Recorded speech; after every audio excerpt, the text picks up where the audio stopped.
जय हिंद साथियों। UP triple S C PET exam का पेपर साथियों आपका तैयार हो चुका होगा, क्वेश्चन पेपर रेडी हो चुका होगा साथियों। तो अगर आप देखना चाहते हैं कि उसमें कैसे सवाल पूछे जाएंगे तो हूबहू साथियों मैं आपके लिए कुछ क्वेश्चंस लेकर आया हूं। ये टॉपिक वाइज क्वेश्चंस मैं आपके लिए लेकर आया हूं।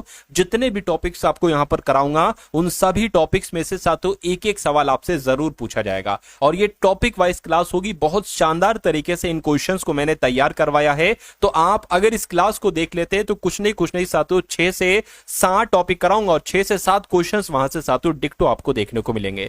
तो परीक्षा से पहले अगर आपकी नजर इस वीडियो पर पड़ी है तो आपकी किस्मत अच्छी है। इस वीडियो को पूरा घोलकर पी जाइएगा और पेपर को साथियों क्रैक कर डालिएगा। पहला सवाल है करके संविधान का अनुच्छेद 370 ये किससे संबंधित है। वैसे ये सवाल आना नहीं चाहिए लेकिन अगर आ जाता है तो जम्मू कश्मीर आपको बता देना है। अगला देखिए करके जो अनुच्छेद 19 है ना ये किस अधिकार से संबंधित है। तो अनुच्छेद 19 में साथियों जीवन का अधिकार है या भाषण और अभिव्यक्ति की स्वतंत्रता का अधिकार है। मैं कहूंगा भाषण और अभिव्यक्ति की स्वतंत्रता का अधिकार है अनुच्छेद 19 में। अगला देखिए अनुच्छेद 14 की जब हम बात करते हैं साथियों तो इसमें समानता, क्या समानता कह लो या समता कह लो, बात एक ही है। राइट टू इक्वलिटी के बारे में बताया गया है साथियों अनुच्छेद 14 में। उसके बाद देखिए अगला सवाल है आपकी स्क्रीन पर कह रहे कि अनुच्छेद 21 किस अधिकार की बात करता है। तो अनुच्छेद 21 की अगर बात करते हैं साथियों ये शिक्षा के अधिकार की बात करता है। इंपॉर्टेंट क्वेश्चन है, आंसर आपका ऑप्शन नंबर डी होगा। अगला देखिए कह रहे कि अनुच्छेद 32 किस अधिकार की गारंटी देता है। तो अनुच्छेद 32 की अगर बात करते हैं साथियों संवैधानिक उपचारों के अधिकार के बारे में ये बताता है। उसके बाद देखिए अनुच्छेद 51 किससे संबंधित है। तो अनुच्छेद 51 की अगर बात करते हैं साथियों ये मौलिक अधिकारों से संबंधित है। राइट आंसर आपका ऑप्शन नंबर सी होगा। उसके बाद देखिए बहुत तेजी के साथ क्वेश्चंस को करना है साथियों। कह रहे कि अनुच्छेद 24 क्या निषिद्ध करता है। तो मतदान या बाल श्रम या एक तरीके से धार्मिक भेदभाव या भाषण की स्वतंत्रता। तो इस सवाल का जवाब आपका ऑप्शन नंबर बी हो जाएगा, बाल श्रम। उसके बाद देखिए अगला सवाल है करके संविधान का अनुच्छेद 356 किससे संबंधित है। तो ये राष्ट्रपति शासन लगाने से संबंधित है। आंसर आपका ए है।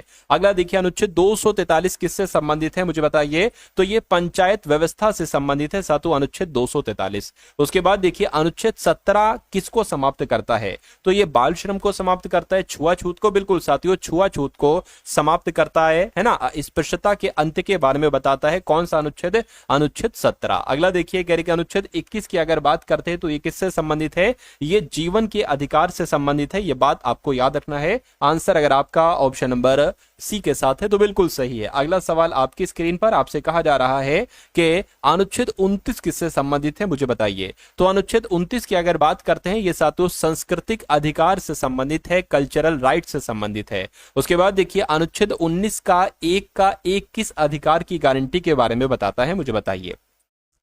तो ये साथियों अगर बात करते हैं यहां पर अगर बात करें ये अभिव्यक्ति की स्वतंत्रता से संबंधित है ना। ये किससे संबंधित है, अभिव्यक्ति की स्वतंत्रता से संबंधित है। आंसर आपका डी होगा। अगला देखिए संविधान का अनुच्छेद 368 किससे संबंधित है बताइए। तो ये तो बहुत फेमस सवाल है, कई बार आ चुका है साथियों। राष्ट्रपति शासन से, राष्ट्रपति शासन नहीं बल्कि संविधान में संशोधन से संबंधित है अनुच्छेद 368। आंसर आपका सी होना चाहिए।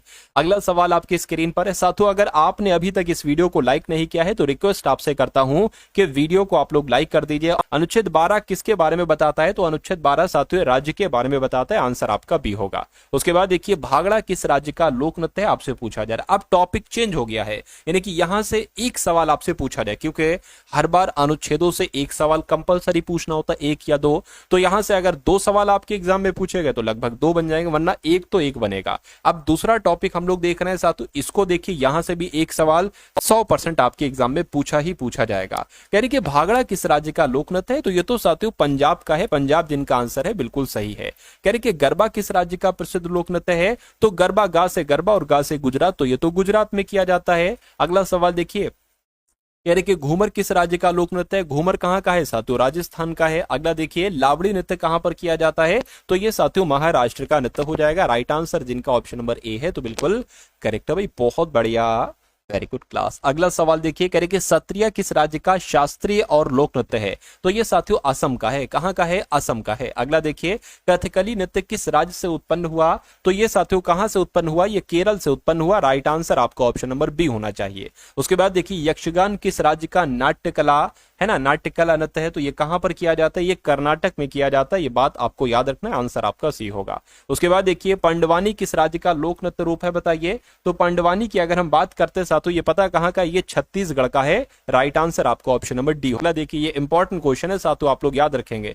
पंडवानी कहां किया जाता है नृत्य, ये छत्तीसगढ़ में किया जाता है। करके किस घराने की गायकी में आलाप प्रमुख है। तो किसकी बात चल रही है साथियों, मैं कहूंगा किराने घराने की बात चल रही है, यानी कि किराने घराने की गायकी में आलाप प्रमुख है। आंसर आपका ऑप्शन नंबर किसके साथ जाएगा, ए के साथ जाएगा। चलिए उसके बाद देखिए कह रहे कि जयपुर घराने की प्रमुख गायकी शैली क्या है। तो अब साथियों घराने से संबंधित सवाल आपसे पूछा जाने लगा है एग्जाम में, तो घराने से जो प्रश्न बनेगा वो भी देख लीजिए। तो जयपुर घराने की प्रमुख गायकी शैली क्या है, बोलतान है। क्या है साथियों, बोलतान है। अगला देखिए लखनऊ घराना किस नृत्य शैली से संबंधित है। तो ये साथियों कथक से संबंधित है। कहां से, कथक से संबंधित है। किस घराने का ख्याल गायन में योगदान महत्वपूर्ण है। तो किस घराने का ख्याल, मैं कहूंगा ग्वालियर घराने का ख्याल गायन में योगदान महत्वपूर्ण है। अगला देखिए पटियाला घराना किस शैली की गायकी के लिए प्रसिद्ध है। तो पटियाला घराने की अगर बात करते हैं तो ये साथियों ठुमरी शैली की गायकी के लिए जाना जाता है। अगला देखिए किराना घराने के प्रमुख गायक कौन थे। तो इनका नाम साथियों भीमसेन जोशी है। क्या, भीमसेन जोशी ही किराना घराने के प्रमुख गायक माने जाते हैं। अगला देखिए आगरा घराने के गायक किस शैली के लिए प्रसिद्ध हैं। तो आगरा घराने की अगर बात करते हैं साथियों, ये आपको याद रखना है, ख्याल गायकी शैली के लिए प्रसिद्ध हैं। अगला देखिए हड़प्पा सभ्यता की खोज किसके द्वारा की गई थी। तो हड़प्पा सभ्यता की खोज किसके द्वारा की गई थी, मैं कहूंगा दयाराम साहनी के द्वारा। बिल्कुल सही। अच्छा कब की गई थी, इसका जवाब आपको देना है साथियों कमेंट सेक्शन में, ठीक है ना। अब तीसरा टॉपिक आपके सामने से गुजरेगा, यहां से भी एक सवाल पूछा जाता है। हिस्ट्री से एक सवाल, एक क्या बहुत सारे सवाल पूछे जाते हैं, है ना। यहां पर सबसे पहले हम लोग प्राचीन मध्य देखेंगे, उसके बाद साथियों आधुनिक के भी कुछ क्वेश्चंस देखेंगे। कह रहे कि वह शासक जिसने एक सच्चे जैन मुनि की तरह उपवास के द्वार शर त्याग दिया, उनका नाम क्या था। तो उनका नाम पता क्या था, चंद्रगुप्त मौर्य की बात चल रही है। चंद्रगुप्त मौर्य आपके सवाल का बिल्कुल सही जवाब है। वैसे तो साथियों हिस्ट्री से 5 क्वेश्चन आपके पूछे जाएंगे, है ना, और मॉडर्न हिस्ट्री से ज्यादा क्वेश्चन पूछे जाएंगे। तो वो लगभग यहां से कई सारे क्वेश्चंस आपको देखने को मिलेंगे। कह रहे तराइन का प्रथम युद्ध जो 1191 में हुआ था, ये किसके बीच लड़ा गया था। तो ये पता है किसके बीच लड़ा गया था, मोहम्मद गौरी और भीम के बीच लड़ा गया था। नहीं साथियों, मोहम्मद गौरी और पृथ्वीराज तृतीय के बीच लड़ा गया था, लेकिन यहां पर है नहीं, है ना। तो अगर यहां पर ऑप्शन नंबर बी में हम गौरी लिख दें तो मोहम्मद गौरी और पृथ्वीराज तृतीय यहां पर है, तो ऑप्शन नंबर बी आपका आंसर हो जाएगा। अगला देखिए बंगाल को मुगल साम्राज्य से पृथक कर स्वतंत्र किया था, किसने किया था साथियों बताइए। तो मुर्शिद कुली खान ने ही बंगाल को मुगल साम्राज्य से पृथक करके स्वतंत्र किया था। यह काम मुर्शिद कुली खान ने किया था। कह रहे कि विधवा पुनर्विवाह कानून कब बना था। तो ये साथियों 1856 में बना था। आंसर आपको ऑप्शन नंबर बी होगा। 1856 में ही विधवा पुनर्विवाह कानून बना था। अंग्रेजों ने फूट डालो और शासन करो की नीति अपनाई थी। बिल्कुल अपनाई थी अंग्रेजों ने, लेकिन पूछा जा रहा है कब अपनाई थी। तो ये 1858 के बाद अपनाई गई थी अंग्रेजों के द्वारा, फूट डालो और शासन करो। ये भी साथियों इंपॉर्टेंट क्वेश्चन है, आपके एग्जाम में आएगा। अगला देखिए करके इंग्लैंड में गृह युद्ध कितने वर्षों तक चला था। तो साथियों ये 7 इयर्स तक चला था। 7 सालों तक इंग्लैंड में गृह युद्ध चला था। आंसर जिनका ऑप्शन नंबर बी के साथ है तो बिल्कुल करेक्ट हो जाएगा। उसके बाद देखिए कह रहे कि आर्य भारत में साथियों कब आए थे बताइए। तो ये पता आर्य भारत में कहां से आए थे, पश्चिम एशिया से, पूर्व एशिया से नहीं साथियों, ये केंद्रीय एशिया से आए थे, सेंट्रल एशिया से आए थे आर्य भारत में निवास करने। किस अवधि में साथियों रामायण एवं महाभारत की रचना हुई थी। तो रामायण की रचना और महाभारत की रचना किस अवधि में हुई थी, मैं कहूंगा आर्य अवधि में हुई थी। राइट आंसर आपका जो जाना चाहिए वो ऑप्शन नंबर डी के साथ जाना चाहिए। उसके बाद देखिए गुप्त समाज की स्थापना साथियों किसने की थी। तो देखिए यहां पर ये ऑप्शन के आधार पर साथियों डिपेंड करता है गुप्त समाज की स्थापना किसने की थी। अगर श्रीगुप्त ऑप्शन में होता तो श्रीगुप्त आप लगा देते, लेकिन नहीं है तो साथियों चंद्रगुप्त आपको लगाना पड़ेगा, क्योंकि चंद्रगुप्त को गुप्त समाज का वास्तविक संस्थापक माना जाता है। उसके बाद देखिए अगला सवाल आपकी स्क्रीन पर है, कह रहे कि पानीपत की दूसरी लड़ाई किसके बीच लड़ी गई थी। तो पानीपत की दूसरी लड़ाई साथियों अकबर और हेमू के बीच लड़ी गई थी। इसमें कौन विजयी रहा था, इसमें अकबर विजयी ले रहे थे। अच्छा, ये कब लड़ाई हुई थी ये आपको बताना है साथियों कमेंट सेक्शन में, है ना। अगला सवाल देखिए करके, मोहम्मद गौरी कहाँ के शासक थे? तो मोहम्मद गौरी अफगानिस्तान के शासक थे, आंसर आपका ए होगा। उसके बाद देखिए, मस्तानी किस शासक की प्रेयसी थी? तो मस्तानी की अगर बात करते हैं साथियों, ये बाजीराव पेशवा की प्रेयसी थी, आंसर आपका ऑप्शन नंबर ए हो जाएगा। यहां पर देखिए लवर, अब आपको समझ में आ जाएगा। उसके बाद देखिए कह रहे कि बिहार प्रदेश को किस मुस्लिम शासक ने सबसे पहले जीता था? तो किसकी बात चल रही है? बख्तियार खिलजी की बात चल रही है। बख्तियार खिलजी आपके सवाल का बिल्कुल सही जवाब हो जाएगा। उसके बाद देखिए, गुप्तकाल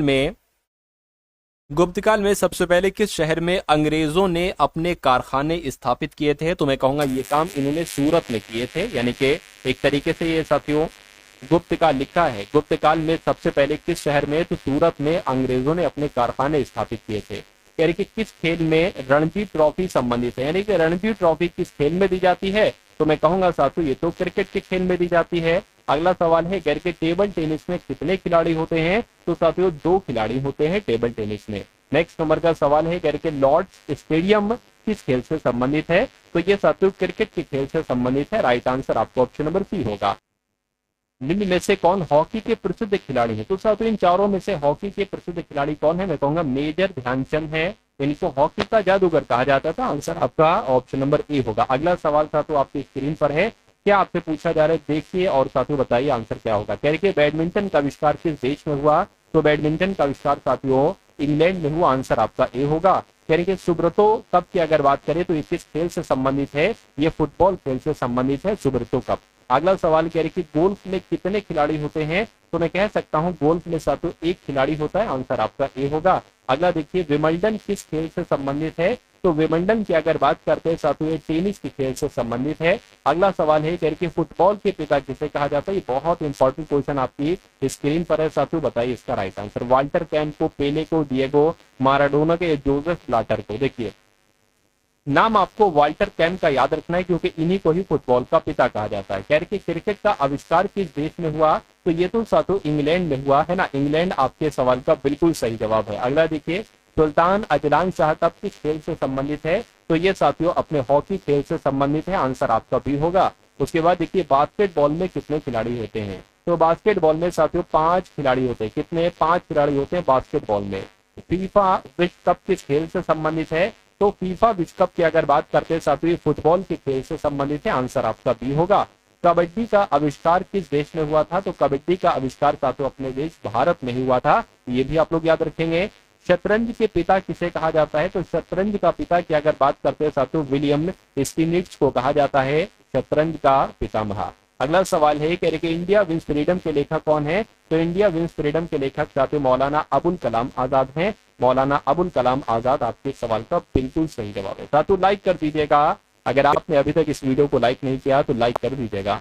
डिस्कवरी ऑफ इंडिया एक तरीके से बात करें तो इस पुस्तक के लेखक कौन है साथियों? डिस्कवरी ऑफ इंडिया पुस्तक है। तो आपका जवाब अगर पंडित जवाहरलाल नेहरू है तो आपका जवाब बिल्कुल सही हो जाएगा। डिस्कवरी ऑफ इंडिया पुस्तक के लेखक पंडित जवाहरलाल नेहरू है। यानी कि अनहिलेशन ऑफ कास्ट किसने लिखी? मुझे बताइए। तो किसके द्वारा साथियों लिखी गई आपसे पूछा जा रहा है, फटाफट आप लोग बताइए। तो अगर आपका जवाब डॉक्टर भीमराव अम्बेडकर है तो आपका जवाब बिल्कुल सही हो जाएगा। और हिंद स्वराज पुस्तक किसने लिखी? हिंद स्वराज पुस्तक किसने लिखी आपसे कुल मिला के पूछा जा रहा है साथियों, मुझे बताइए। तो महात्मा गांधी जी ने लिखी। अगर आपका जवाब है तो बिल्कुल सही आपका जवाब है। यानी कि अनहिलेशन ऑफ कास्ट किसने लिखी? तो मैं आपको बता चुका हूँ डॉक्टर भीमराव अम्बेडकर ने लिखी। अगला देखिए, यानी कि ग्लिम्पसेस ऑफ वर्ल्ड हिस्ट्री इस पुस्तक के लेखक कौन है? तो इस पुस्तक के लेखक की अगर बात करते हैं तो पंडित जवाहरलाल नेहरू साथियों इस पुस्तक के लेखक हैं। अगला देखिए, मेरी कहानी ये किसकी आत्मकथा है? तो मेरी कहानी की अगर बात करते हैं साथियों सरोजिनी नायडू की आत्मकथा है। उसके बाद देखिए, सत्य के प्रयोग या सत्य के साथ मेरे प्रयोग इसके लेखक कौन है? तो इसके लेखक महात्मा गांधी है। आंसर जिनका ए है तो बिल्कुल सही है। गीतांजलि किसने लिखी? तो गीतांजलि तो रविन्द्रनाथ टैगोर ने लिखी। आंसर आपका जाएगा ऑप्शन नंबर ए के साथ। अगला सवाल है अनुभव जो पुस्तक है ना ये किसने लिखी? तो अनुभव पुस्तक की अगर बात करते हैं साथियों ये महादेवी वर्मा के द्वारा लिखी है। आंसर आपका ए होगा। कह रहे हमारा आजादी का संघर्ष पुस्तक किसने लिखी? तो हमारा आजादी का संघर्ष पुस्तक की अगर बात करते हैं तो ये साथियों सुभाष चंद्र बोस के द्वारा लिखी गई है। राइट आंसर आपका ए होगा। बाबर नामा किसने लिखी मुझे बताइए। तो बाबर नामा की अगर बात करते हैं साथियों ये बाबर के द्वारा ही लिखी गई। अगला देखिए कह के तारीख फिरोजशाही पुस्तक किसने लिखी? तो तारीख फिरोजशाही पुस्तक की अगर बात करें तो जियाउद्दीन बरनी साहब ने लिखी। आंसर अगर आपका है ऑप्शन नंबर बी के साथ तो बिल्कुल सही है। कह के राज तरंगिणी के लेखक कौन है? तो राज तरंगिणी के लेखक साथियों कल्हड़ हैं। कौन है? कल्हड़ जो है ना, यही राज तरंगिणी के लेखक हैं। कह के पंचतंत्र किसने लिखी? तो क्या विष्णु शर्मा ने लिखी पंचतंत्र? मैं कहूंगा बिल्कुल सही जवाब साथियों, विष्णु शर्मा ने ही पंचतंत्र नामक पुस्तक लिखी थी। अच्छा, अर्थशास्त्र के लेखक कौन है? सैकड़ों बार सवाल पूछा जा चुका है। तो चाणक्य हैं अर्थशास्त्र के लेखक। कह के संथाल जनजाति मुख्यतः किस राज्य में पाई जाती है? तो पता किस राज्य में ये पाई जाती है जनजाति? संथाल जनजाति झारखंड राज्य में पाई जाती है। सही जवाब आपको ऑप्शन नंबर ए होगा। अगला देखिए, यानी कि भील जनजाति मुख्य रूप से किस राज्य में निवास करती है? तो ये साथियों राजस्थान में निवास करती है। आंसर आपको ऑप्शन नंबर बी होगा। तो उसके बाद देखिए टोडा जनजाति कहाँ पर पाई जाती है? बताइए साथियों। तो टोडा जनजाति की अगर बात करते हैं ये साथियों तमिलनाडु में पाई जाती है टोडा जनजाति। उसके बाद देखिए गोंड जनजाति कहाँ पर पाई जाती है? यहाँ से भी एक सवाल पूछा जाएगा साथियों आपसे। तो मध्य प्रदेश में पाई जाती है गोंड जनजाति। उसके बाद देखिए भील जनजाति के पारंपरिक नृत्य का नाम क्या है? मुझे बताइए। तो भील जनजाति के पारंपरिक नृत्य का नाम क्या है? गेर है। क्या साथियों सवाल का जवाब हो जाएगा? गेर आपका जवाब हो जाएगा। जारवा जनजाति किस राज्य में पाई जाती है? तो जारवा जनजाति की अगर बात करते हैं साथियों ये इस संघ क्षेत्र केंद्र शासित प्रदेश में पाई जाती है। मैं कहूंगा अंडमान निकोबार द्वीप समूह में ही पाई जाती है। कौन सी जनजाति साथियों? जारवा नामक जनजाति। उसके बाद देखिए मिजो जनजाति किस राज्य से संबंधित है? तो मिजो जनजाति साथियों मिजोरम में पाई जाती है। देखिए नाम भी मिल रहा है मिजो और मिजोरम, है ना, तो ऐसे भी आप लोग याद रख सकते हैं। करके बोडो जनजाति कहाँ पर पाई जाती है? किस राज्य में पाई जाती है? तो ये साथियों असम में पाई जाती है बोडो जनजाति, ठीक है ना। अगला सवाल है कह रहे बंजारा जनजाति किसके लिए जानी जाती है? तो बंजारा जनजाति की अगर बात करते हैं साथियों व्यापार के लिए जनजाति जानी जाती है, व्यापार के लिए बंजारा जनजाति। कह रहे कि नागा जनजाति किस राज्य से संबंधित है? तो ये देखिए नाम से पता चल रहा है नागा जनजाति नागालैंड की हो जाएगी। तो आंसर आपका ऑप्शन नंबर बी हो जाएगा। कह रहे गद्दी जनजाति किस राज्य में पाई जाती है? तो गद्दी जनजाति की अगर हम बात करते हैं साथियों हिमाचल प्रदेश में पाई जाती है। आंसर आपका सी होगा। करके भील जनजाति का पारंपरिक त्योहार कौन सा है? मुझे बताइए। तो भगोरिया की अगर बात करते हैं तो साथियों ये भील जनजाति का त्योहार है, इसका नाम है भगोरिया त्योहार। अगला सवाल करके सिद्धि जनजाति किस राज्य में पाई जाती है? तो मैं कह सकता हूँ साथियों गुजरात में पाई जाती है। क्या सिद्धि जनजाति कहाँ पर पाई जाती है? साथियों गुजरात में पाई जाती है। बात आप सभी लोग को याद रखना है।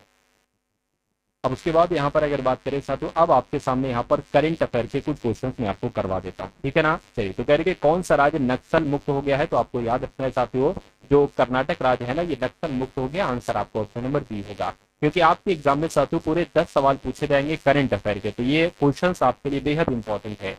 कहने के फार्माकोपियाज की 15वीं अंतर्राष्ट्रीय बैठक जो आयोजित की गई है कहाँ पर आयोजित की गई है? तो ये साथियों नई दिल्ली में आयोजित की गई है। उसके बाद देखिए कह रहे FICCI ने अंतर्राष्ट्रीय शहरी सहयोग बढ़ाने के लिए किसके साथ साझेदारी की है? तो साथियों एक तरीके से एक्सपो सिटी दुबई के साथ साझेदारी की है। आंसर आपको ऑप्शन नंबर बी होगा। उसके बाद देखिए कह रहे वेंकटरमन का भी हाल फिलहाल में निधन हुआ है। तो ये कौन थे? तो ये साथियों के समाचार वाचक थे। आंसर आपका ऑप्शन नंबर सी हो जाएगा। चलिए साथियों उसके बाद देखिए अगला सवाल है करें कि किससे पेट्रोलियम और प्राकृतिक गैस मंत्रालय में निदेशक नियुक्त किया गया है? तो किसको किया गया साथियों? सागर सिंह कलसी इनका नाम है और इनको पेट्रोलियम और प्राकृतिक गैस मंत्रालय में निदेशक नियुक्त किया गया है।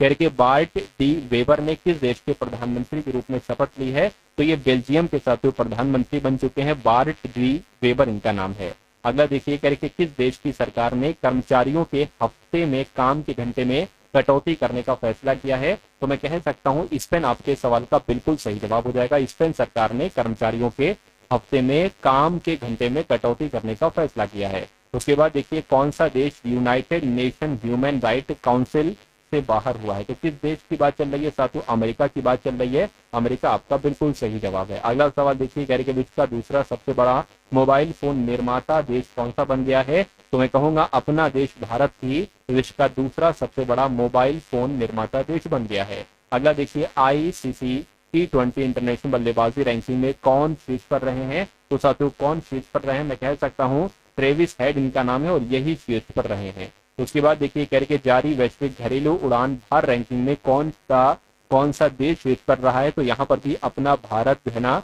वो टॉप पर रहा है घरेलू उड़ान भार रैंकिंग में। उसके बाद देखिए किस टेनिस खिलाड़ी ने पेशेवर टेनिस से संन्यास की घोषणा की है? तो ये काम साथियों पता किसने किया है? सिमोना हालेप ने ये काम किया है। ये टेनिस खिलाड़ी हैं और इन्होंने पेशेवर टेनिस से संन्यास की घोषणा की है। अगला देखिए, भारत की पहली एआई यूनिवर्सिटी कहां पर स्थापित की जाएगी? तो ये साथियों महाराष्ट्र में स्थापित की जाएगी। राइट आंसर आपका ऑप्शन नंबर ए होगा। उसके बाद देखिए क्या है कि किसे जीएसएमए का कार्यवाहक अध्यक्ष नियुक्त किया गया है? तो किसको नियुक्त किया गया है? मैं कह सकता हूँ साथियों गोपाल विट्ठल को ही जीएसएमए का कार्यवाहक अध्यक्ष नियुक्त किया गया है। कह के चिप डिजाइन के लिए NIELIT उत्कृष्टता केंद्र का उद्घाटन कहाँ किया गया है? तो इसका उद्घाटन साथियों मैं कह सकता हूँ कहाँ पर किया गया, फटाफट बताइए। तो नोएडा में, बिल्कुल सही साथियों, नोएडा में ही किया गया है। अगला देखिए, किस देश ने अपने पर्वतारोहण नियमों में संशोधन किया है? तो मैं कह सकता हूँ नेपाल आपका जवाब हो जाएगा, क्योंकि नेपाल देश ने अपने पर्वतारोहण नियमों में संशोधन किया है। किस आईआईटी ने भारत का पहला कैंसर जीनोम एटलस लॉन्च किया है? तो ये साथियों आईआईटी मद्रास का काम है। आईआईटी मद्रास आपके सवाल का बिल्कुल सही और सटीक जवाब हो जाएगा। अगला सवाल देखिए, कह रहे कि इस्माइली मुसलमानों के आध्यात्मिक गुरु आगा खान 88 वर्ष की आयु में इनका निधन हुआ है। कहां पर? एक तरीके से पुर्तगाल के थे। ये पुर्तगाल आपका आंसर हो जाएगा। और उसके बाद देखिए कह रहे कि भारत सरकार ने विदेशी नागरिकों के लिए कौन सी नई वीजा कैटेगरी लॉन्च कर दी है? तो आयुष वीजा नाम की कैटेगरी लॉन्च कर दी है। अगला सवाल आपकी स्क्रीन पर कह रहे कि अभी हाल फिलहाल में पुष्पलता का निधन हुआ है, तो ये कौन थी? तो ये साथियों एक अभिनेत्री थी। आंसर आपका सी जाएगा।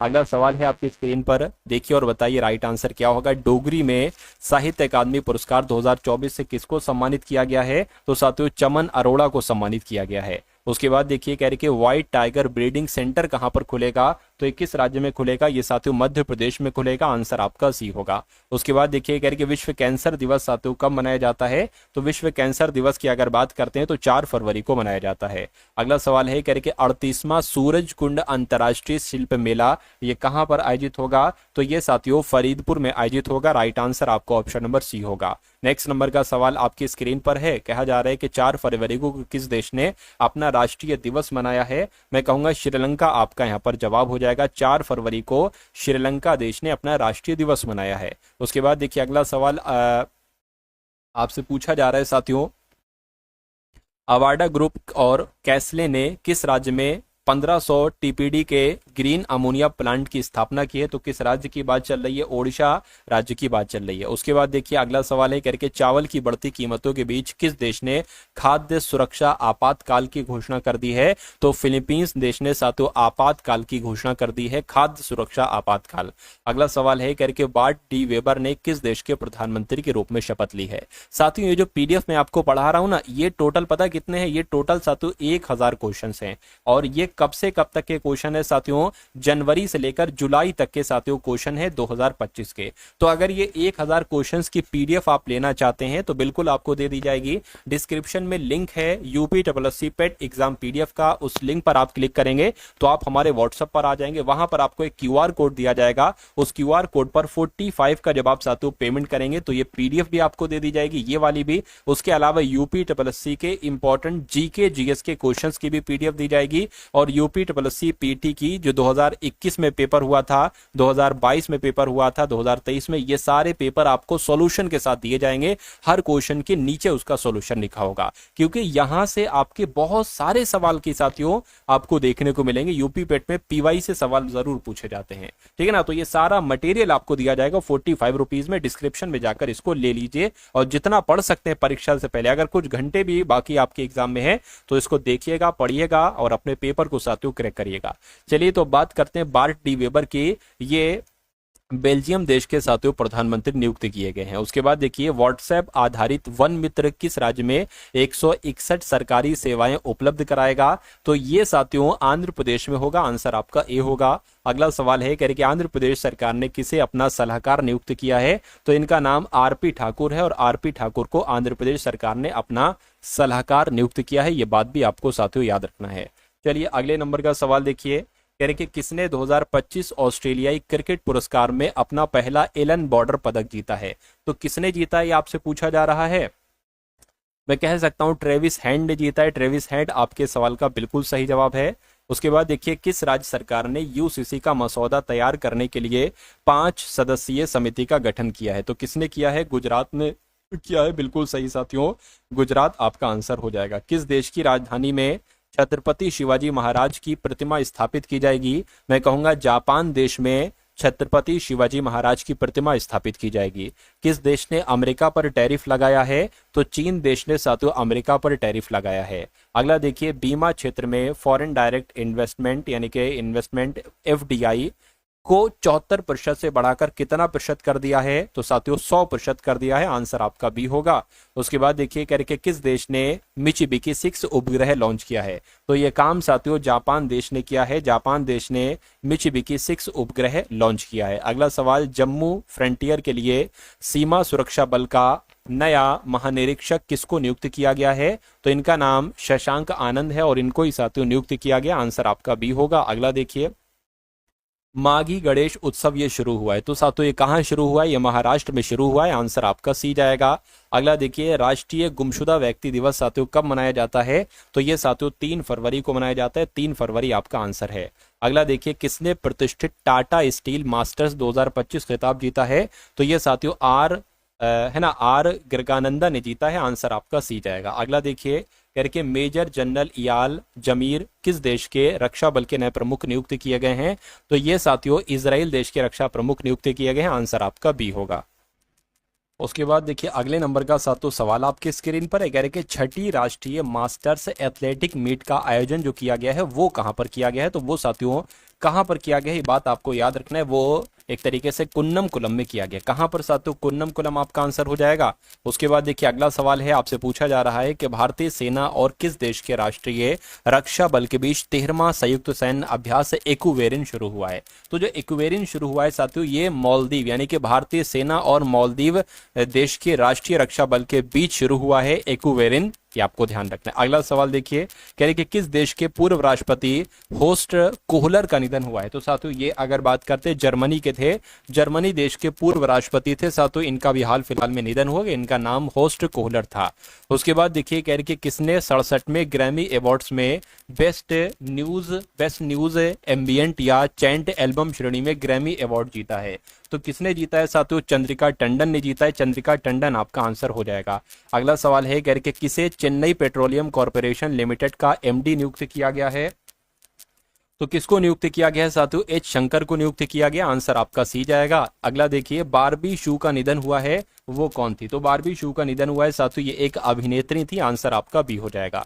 उसके बाद देखिए करके कहाँ व्हाइट टाइगर ब्रीडिंग सेंटर खुलेगा? तो पता कहां पर खुलेगा साथियों? मध्य प्रदेश में खुलेगा। आंसर आपका सी हो जाएगा। और अगला देखिए करके किस देश ने 2 मिसाइल एतमाद और गदर 380 का अनावरण किया? तो पता किस देश ने किया है? ये साथियों ईरान देश ने किया है। ये भी इंपॉर्टेंट क्वेश्चन आपके एग्जाम में आ सकता है। कह रहे हैं कि आपसे अगला सवाल है, नवे एशियाई शीतकालीन खेलों का आयोजन किस देश में किया जाएगा? तो ये साथियों एक तरीके से बात करें चीन देश में किया जाएगा। राइट आंसर आपका ए होगा।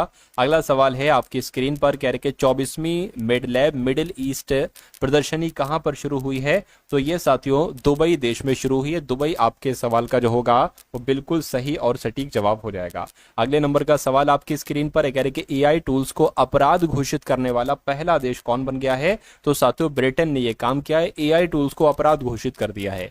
अगला देखिए, जनवरी 2025 में भारत का जीएसटी कलेक्शन कितने लाख करोड़ तक पहुंच गया है? तो मैं कह सकता हूं 1.96 लाख करोड़ तक पहुंच गया है। अगला सवाल है, कह रहे कि गुनेरी को किस राज्य का पहला जैव विविधता विरासत स्थल घोषित किया गया है? तो गुजरात आपके सवाल का जो होगा वो बिल्कुल सही जवाब हो जाएगा। अगला सवाल है, कह रहे कि विश्व आर्द्र दिवस साथियों, विश्व आर्द्र भूमि दिवस कब मनाया जाता है? तो आपको याद रखना है साथियों 2 फरवरी को मनाया जाता है। अगला सवाल है, कह रहे कि किसने भारत की पहली हाइड्रोजन ट्रांसपोर्ट पाइप विकसित की थी? तो मैं कह सकता हूं साथियों ये काम टाटा स्टील ने किया था। आंसर आपका ऑप्शन नंबर सी होगा।